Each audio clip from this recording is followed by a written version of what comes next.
friends. Today I am coming to you with a Q&A.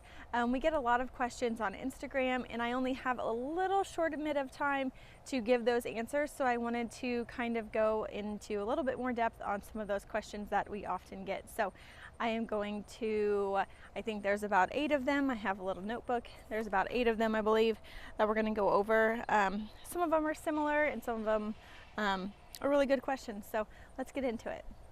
Okay, so the first question we have is, I actually have gotten multiple questions on this lately. Holes in my leaves on my petunias, but I'm not seeing any pests or anything like that. So this is a really common question, and typically this is a really strong indication that you have budworms.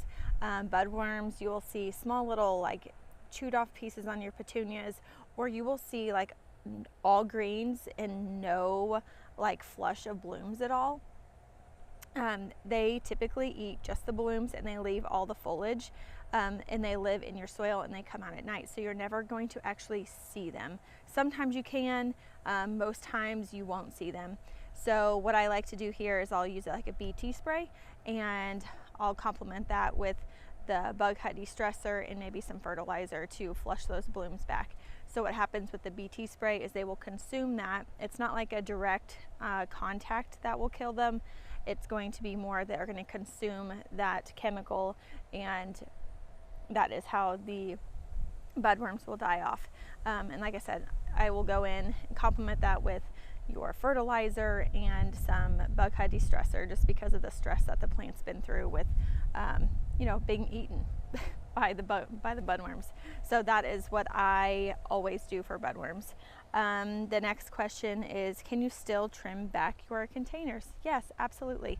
We don't have our first frost until mid October probably, and I would say you could cut them back. Probably don't cut them back as hard as you would midsummer, but you could do like 1/3 of the way and give them some fertilizer, and they're going to be beautiful for you, especially if you have some colors in your containers that are more of a fall color, so like your oranges and your reds and your yellows. Leave them out till fall. Cut them back, leave them out till fall, fertilize, and you guys will be good to go there.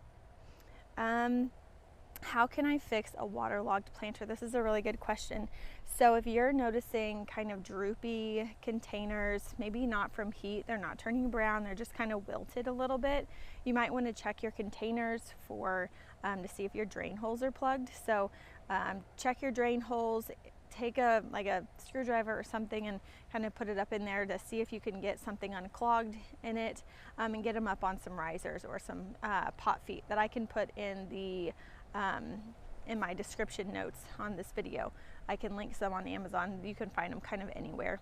So get them up there and then let that soil kind of dry out a little bit more. I would hit it maybe with some fungicide spray again, and some fertilizer to give it more nutrients in that fungicide, just because sometimes with it just sits and that water sits on that soil, you can get some fungus on that soil or some mold or anything like that. So go ahead, give it some fungicide, some fertilizer.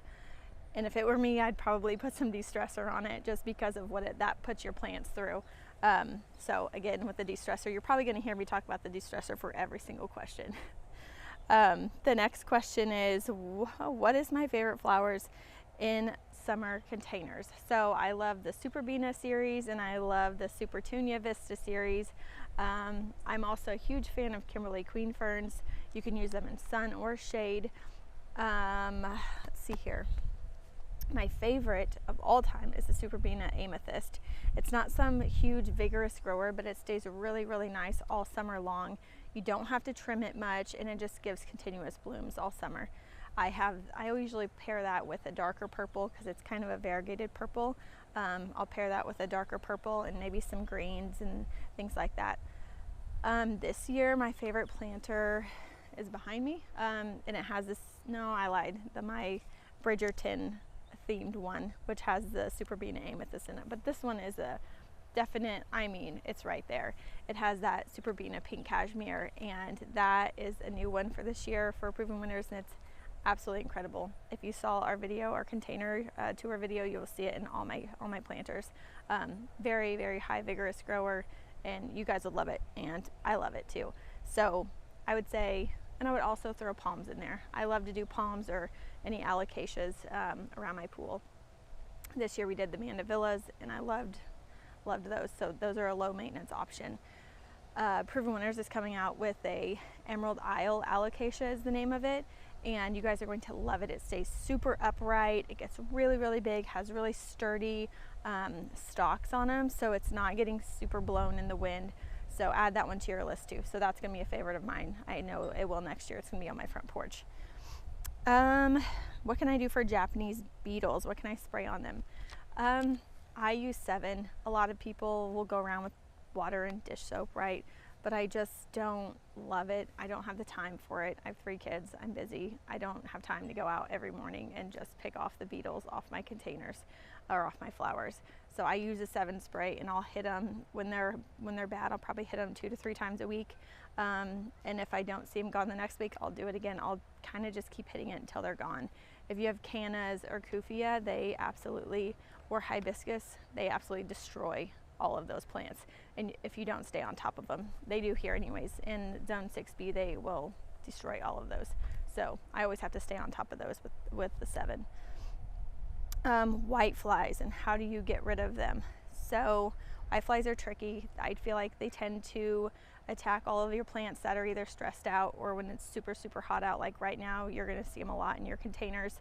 If I'm already treating any of the Japanese beetles with my 7, I'll probably just spray them with 7. That works really well. The bug hut insecticide, if you want to be a little more environmentally, that's a really good option for you too. And I would spray 1 to 2 times a week, and you should see really good results for that.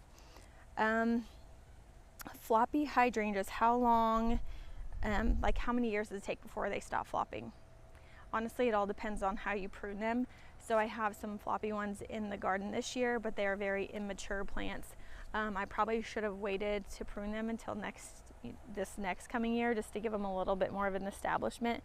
But on my established hydrangeas, I will go down the stalks and I will cut anything that's smaller than a pencil. And that just makes your other limbs grow sturdier and stockier. There are millions and millions of YouTube videos out there on how to prune your hydrangeas. Really good ones are Carmen Johnson and Sky Hamilton. Those are really, really great sources for any pruning hydrangea tips. Oh, and Natalie with Illustrators Gardens, she does really good ones too. She does a really good one on hydrangea trees. So I don't know if she has a long form video on that or not, but I know she has some Instagram reels on that. And then, what is your secret to big and beautiful planters? So I kind of have some non-negotiables on our planters. I like them to be self-watering. I want a lot of soil depth. The more soil you have, the better your root systems are going to be. So it's really important for me to switch out my soil, maybe not yearly, but at least every other year. If you can't afford it, because sometimes soil is really expensive, at least get the top 2 to 3 inches of soil switched out. If you have containers smaller than 10 or 12 inches, get rid of it, replace it every single year. And if it were me, I would put nothing in the bottom of my planters. I would not put any filler, but I get it. Sometimes that works for you. That's what you like, and it's fine, but I find that they do a little bit better when you don't do that. So self-watering containers, lots of soil, big planters, and fertilizing. Those are my non-negotiables for containers if I want big and beautiful containers. So that is all I have for you guys today, and I will see you guys soon. Bye.